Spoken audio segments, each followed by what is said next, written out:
No, como sabéis, estos días estamos haciendo todo un ciclo de conferencias para poder gestionar todas estas emociones que están surgiendo ante esta crisis sanitaria del COVID-19.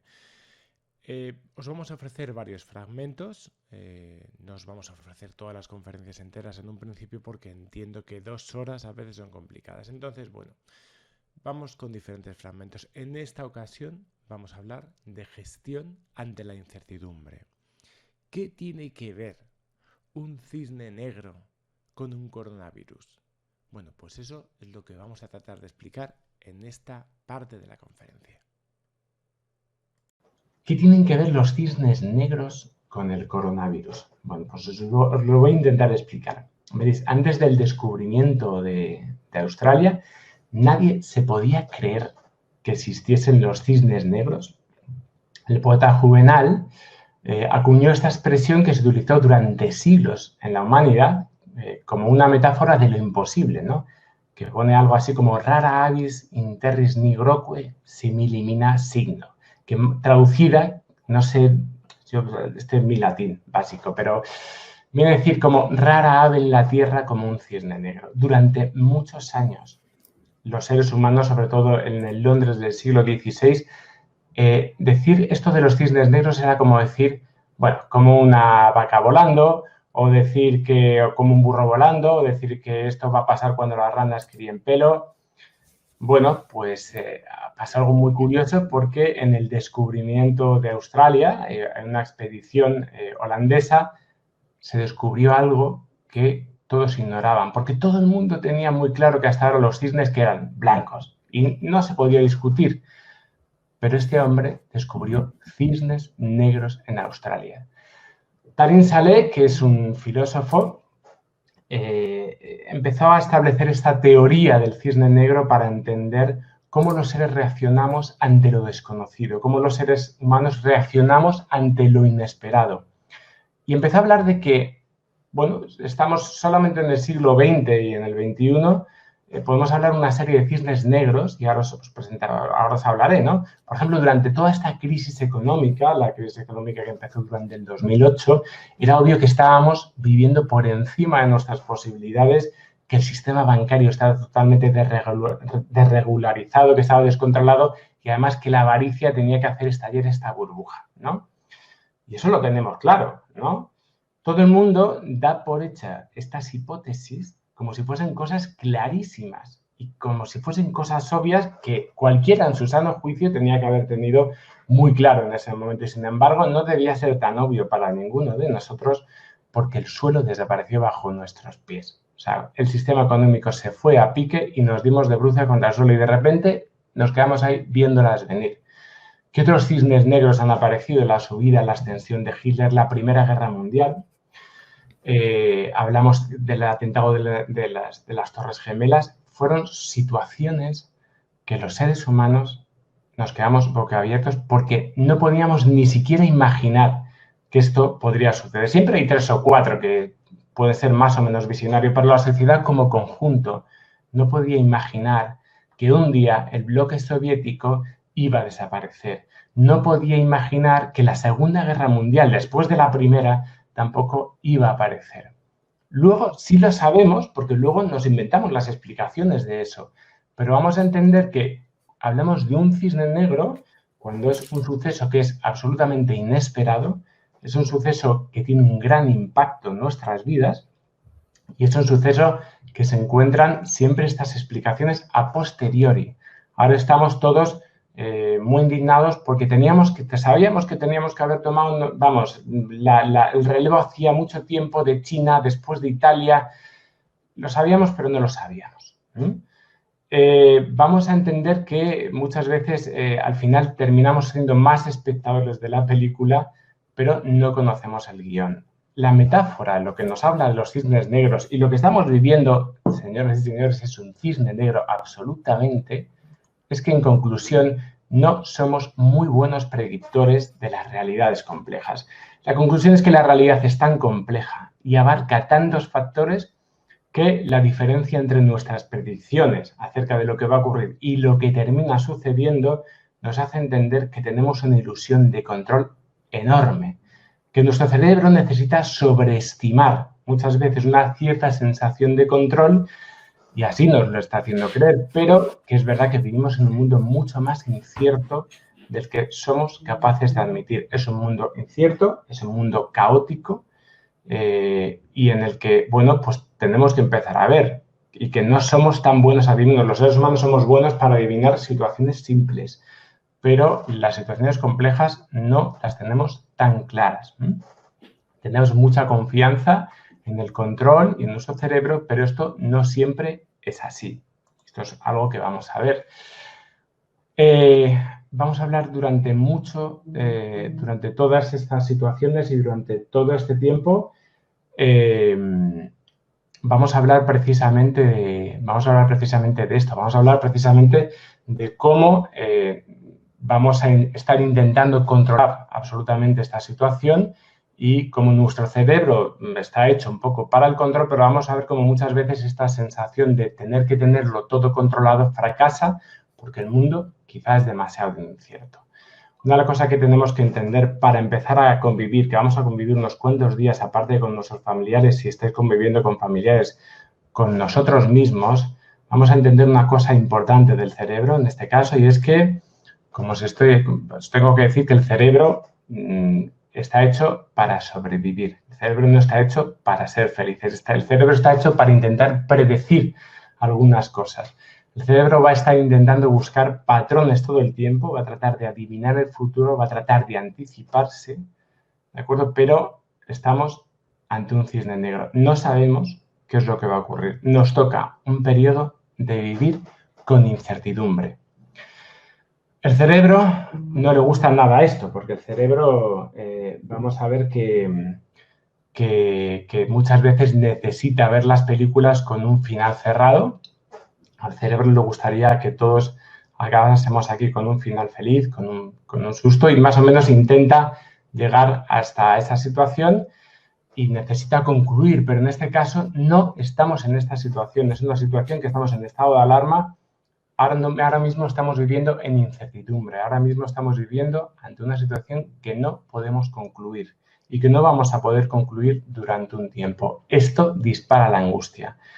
El psicólogo Martin Seligman nos hablaba en este caso de la indefensión aprendida.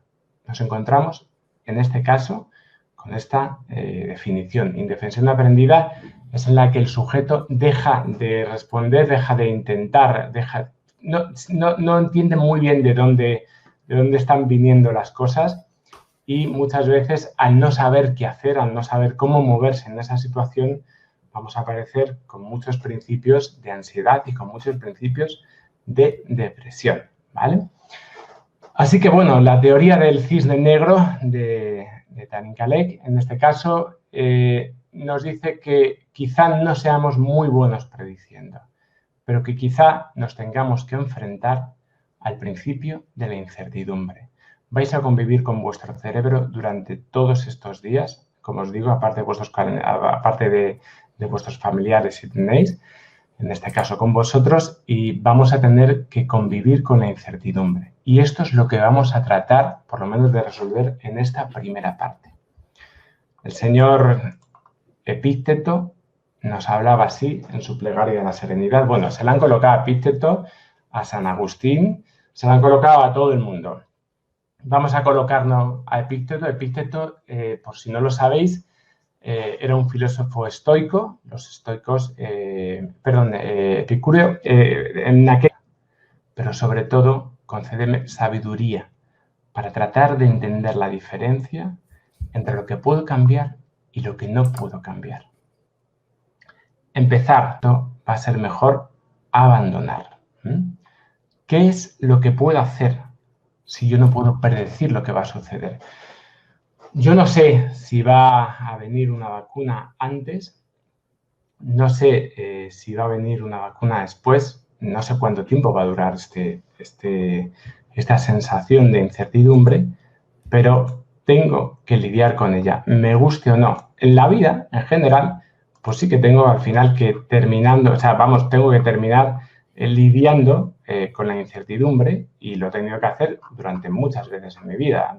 Tenemos, como os he dicho más esa sensación de control sobre nuestra mente, de lo que nos imaginamos, pero en realidad tenemos que lidiar con una situación de incertidumbre, pues eso, que es más frecuente de lo que nos imaginamos. ¿Qué respuestas hay cuando existe la incertidumbre? ¿Qué cosas puedo hacer? Bueno, pues hoy yo os voy a hablar de 4. Vamos a hablar de la aceptación. La aceptación no es resignación, ¿eh? Ojo, que es una cosa muy diferente. La aceptación es entender que hay algo que está pasando. Me puede gustar, me puede no gustar, puedo patalear, puedo tener rabia, puedo tener miles de emociones contra ello. Pero yo no puedo evitar una cosa, que lo que está pasando, está pasando. Tengo que aprender a entender la diferencia entre el dolor y el sufrimiento. Lo que está pasando ahora muy probablemente es doloroso porque, oye, de repente estamos confinados en casa, de repente estamos con esa sensación de incertidumbre, pero yo puedo alimentar más o menos mi sufrimiento ante este caso. También hablaremos no solamente de la aceptación, de la cual, bueno, intentaré también, estaba buscando un vídeo que antes no me estaba dejando poner y voy a ver si os lo puedo de todas formas ir poniendo ahora.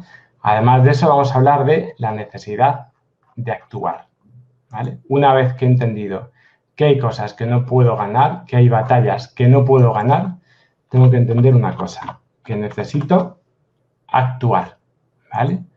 La acción también va a ser muy importante durante todas estas semanas. Esto va a ser una cuestión también importantísima. Vale, ya he encontrado el enlace del vídeo, es que estaba ahí buscando esto. Además no cambió esta.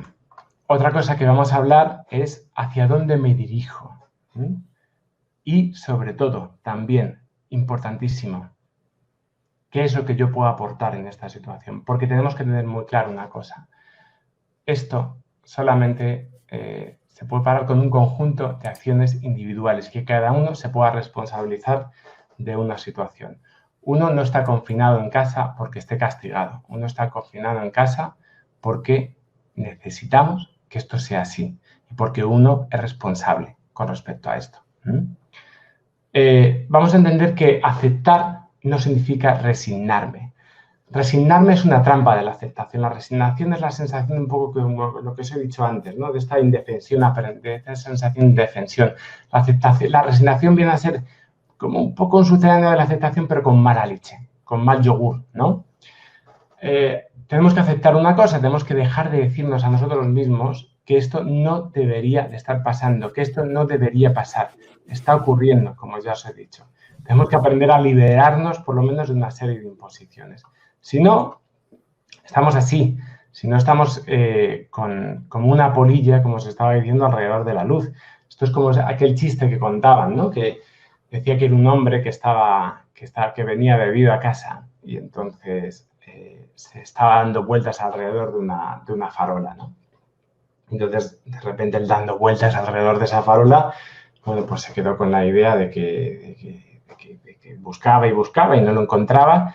Viene un guardia, el guardia le empieza a preguntar a este hombre y le dice, nada, que está buscando. Que si está buscando, no, el otro dice, está buscando las llaves y se ponen los dos a buscar, como en fila india, alrededor de la farola. Y llega un momento en el que ya el policía está cansado porque no está encontrando nada y le dice algo así como, pero bueno, señor, ¿usted está seguro que las llaves estaban aquí? Dice, hombre, dice, no, las llaves diciendo estaban ahí. Dice, están allí, donde las he perdido, pero aquí es donde hay luz. Esto es lo que tenemos que tener cuidado. Cuidado con dónde dirigimos la luz, ¿vale? Hay que, como digo, dejar de negar que esto pueda suceder y tenemos que empezar a entender que, bueno, pues una vez que me tengo que rendir ante la evidencia, tengo que aprender a dirigir mi acción. Hay una metáfora que utilizamos muchas veces en esto de la terapia que se llama aceptación y compromiso, que me gustaría dejaros ver, que tendríamos que ver y que, bueno, va a aclararnos un poco qué significa esto, ¿no? Y vamos a ser más concretos ¿Con qué significa esto de la aceptación? Vamos a imaginar que en una metáfora somos conductores de un autobús. ¿Ven? Pues venga, vamos allá.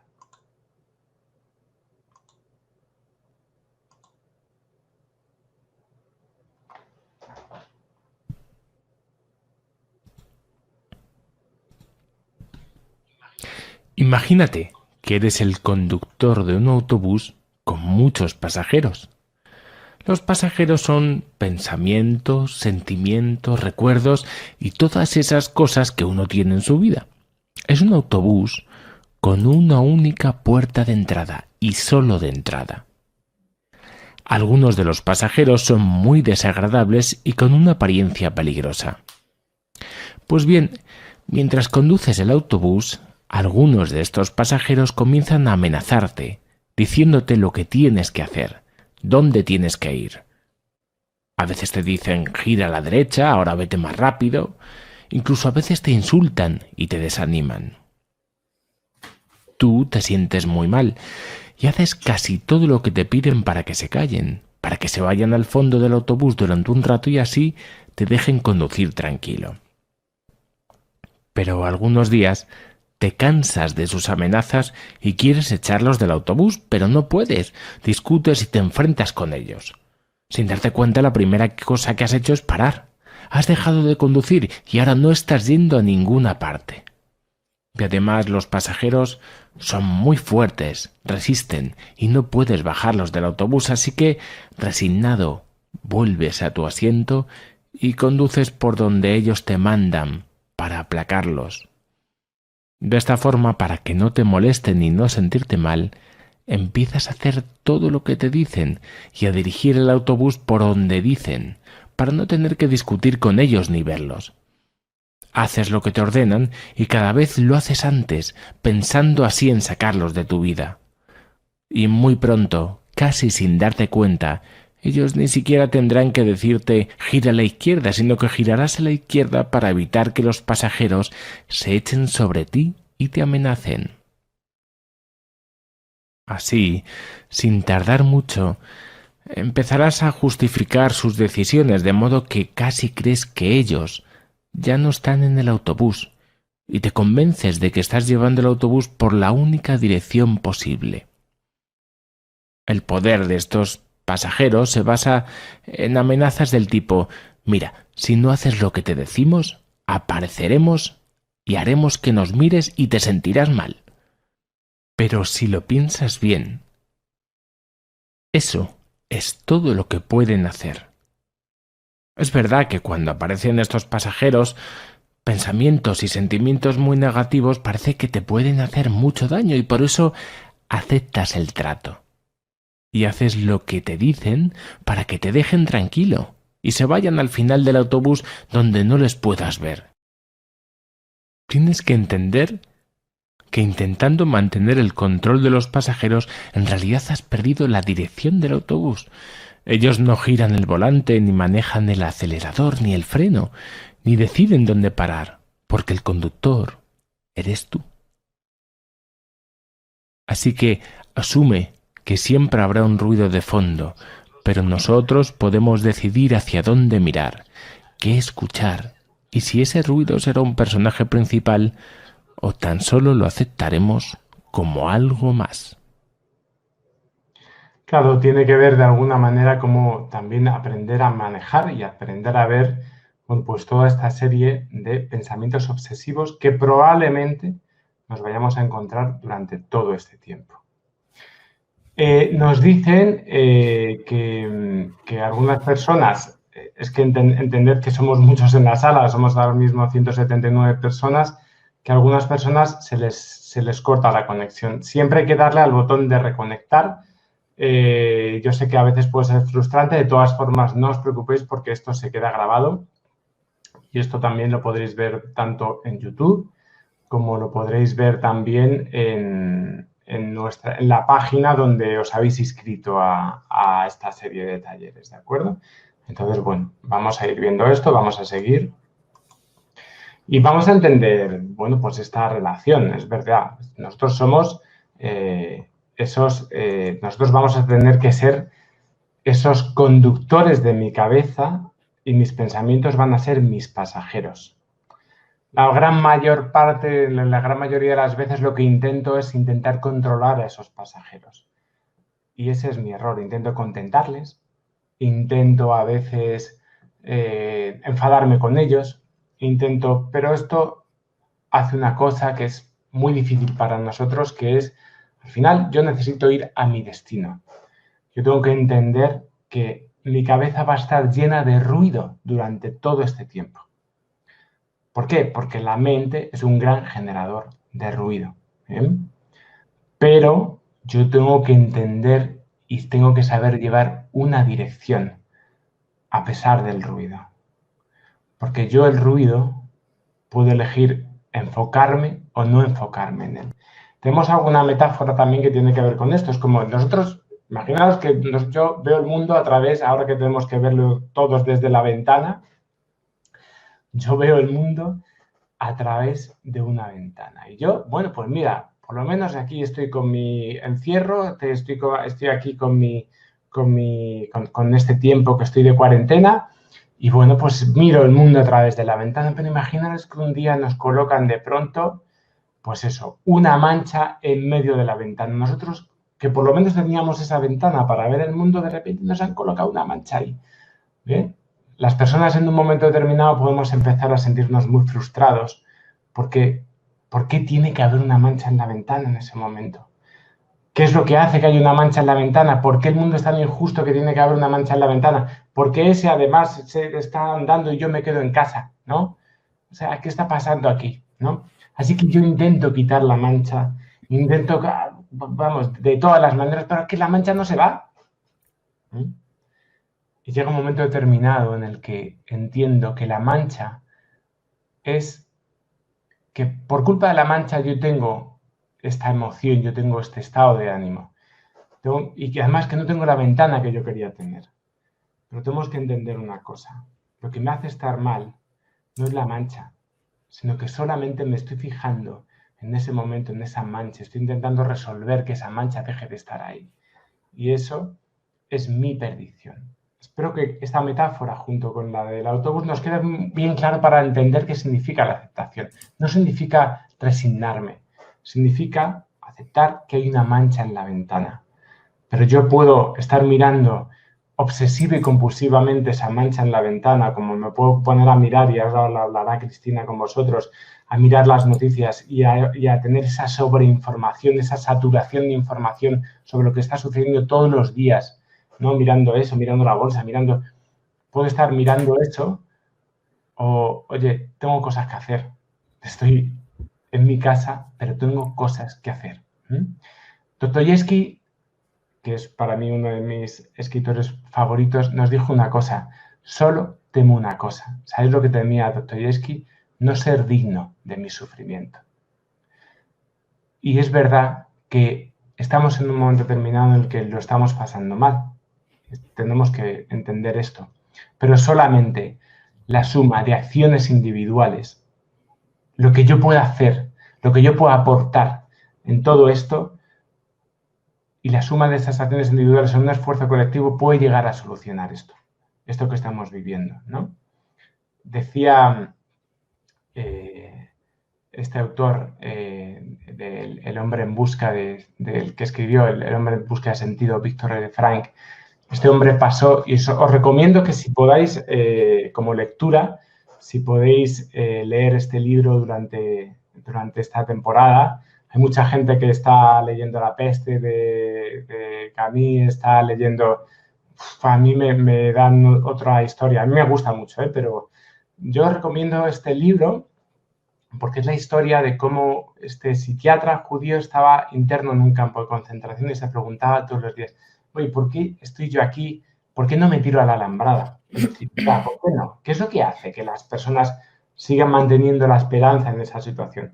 Y es muy interesante, y él nos decía más o menos, él hacía esta reflexión acerca de la necesidad de la búsqueda de sentido en todo esto, ¿no? Que decía más o menos como que ¿qué es el hombre, no? Y para él, ¿sabéis lo que era el hombre, la mujer? ¿Sabéis lo que era? Es un ser que siempre decide lo que es, ¿no?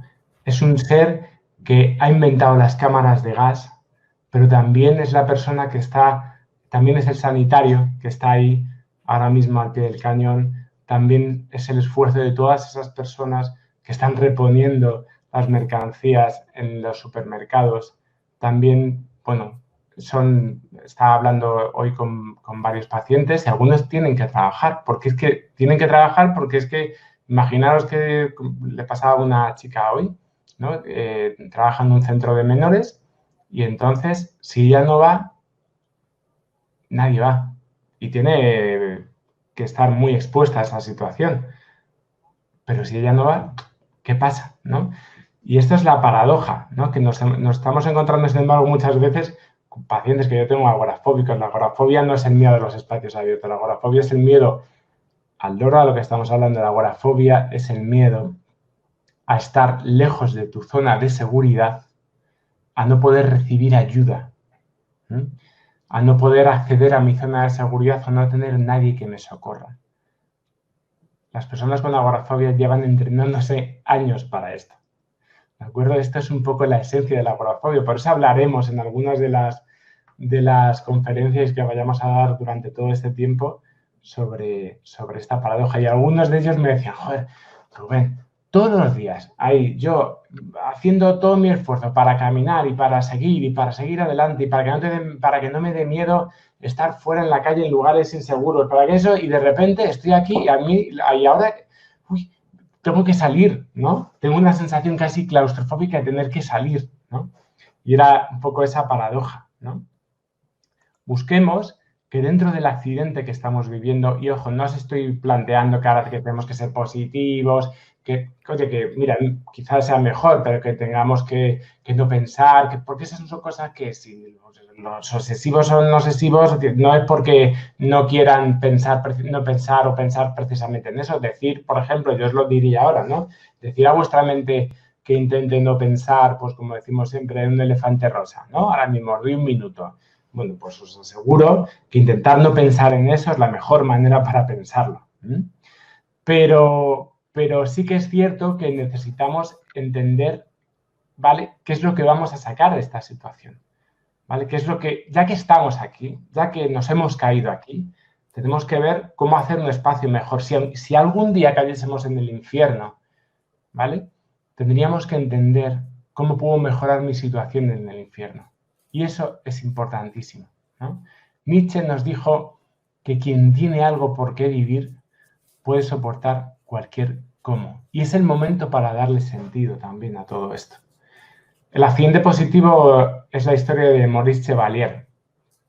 Es una historia que a veces me gusta contar. Este es un cartero francés que en una de las ocasiones él iba con su bicicleta, tropezó contra una piedra y bueno, pues el hombre se hizo bastante daño.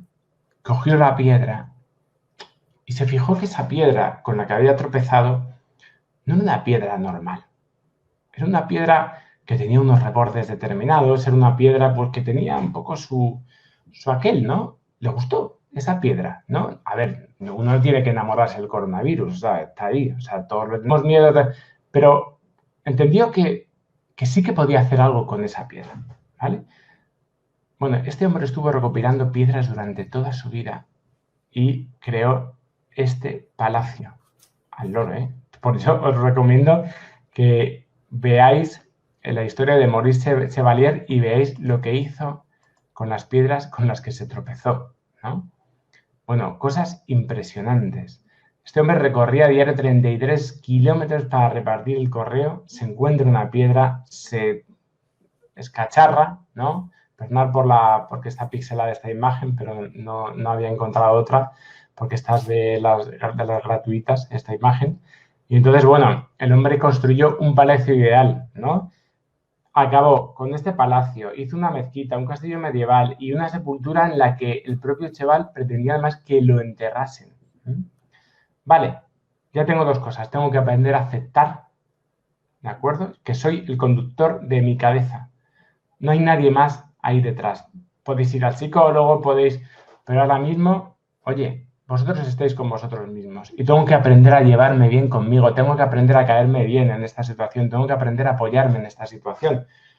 No puedo caer en el nihilismo. El nihilismo sería la idea de, ya todo da igual, ¿no? Cuando yo hago eso, cuando me levanto por la mañana y no emprendo ninguna acción, cuando no hago deporte o ejercicio, ahora hablaremos, ¿no?, de algunas cosas, es la sensación de que, ¿para qué?, ¿no? Eso es la sensación que tenemos que tratar de evitar durante todo este tiempo. Creo que una cosa muy importante, y creo que es algo que podemos hacer antes de poder ver todo esto, estoy convencido de que todos, en nuestra medida, podemos hacer algo. Quedarnos ya en casa, tomar todas las precauciones que podamos, es hacer algo. Estamos haciendo eso. Estamos no poniendo más carga viral para que luego no echarle carga viral porque hay personas pues que siempre hablamos de esto, es una gripe, pero más fuerte, ¿no? Ya, pero ¿qué pasa luego con esto? Hemos descubierto efectivamente que no, por eso ha entrado un poco toda esta historia. ¿Pero qué puedo hacer yo?, ¿no?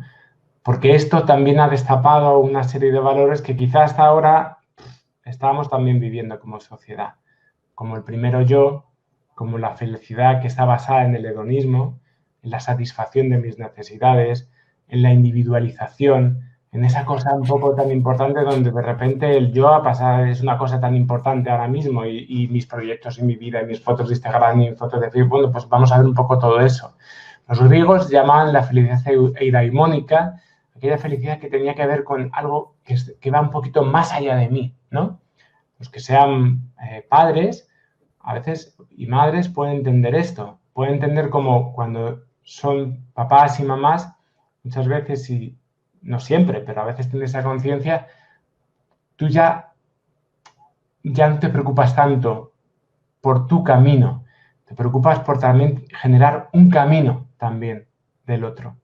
Cuando alguien está enamorado de un proyecto, cuando alguien está enamorado de una causa, eso es algo que me va a ayudar. Yo leería este libro.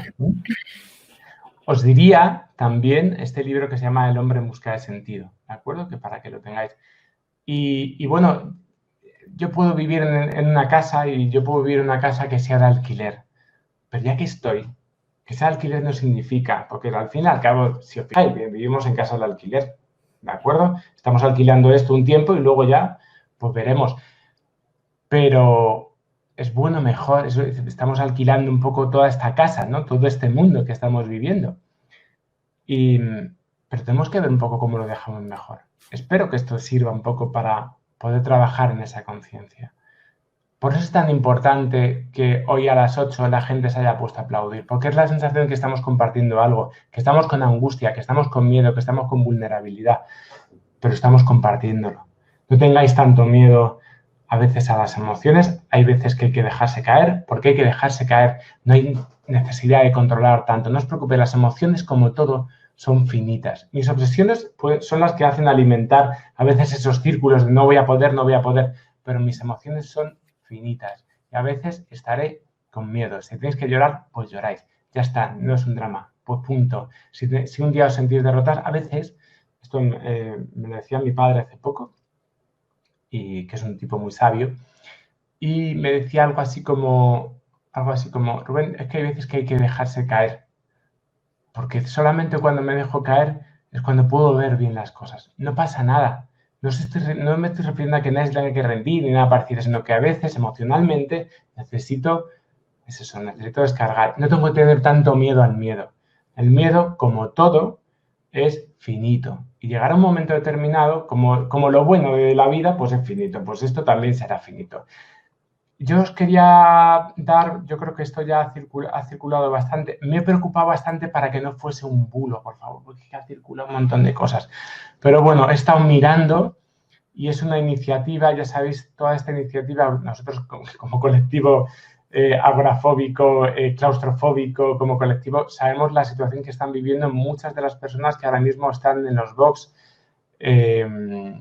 con temas con todo lo que estamos viviendo, con los médicos que solamente están pasando cada cierto tiempo y entiendo que están viviendo mucha sensación de angustia. Para muchos de mis pacientes, lo importante más que el coronavirus no les preocupa tanto es llegar a esa situación en la que se sientan vulnerables, aislados o que se sientan, bueno, esta es una iniciativa que es una serie de cartas. Aquí hay diferentes hospitales en la que, bueno, pues se ha empezado a hablar de la posibilidad de escribir una carta a esas personas que están pasando por eso.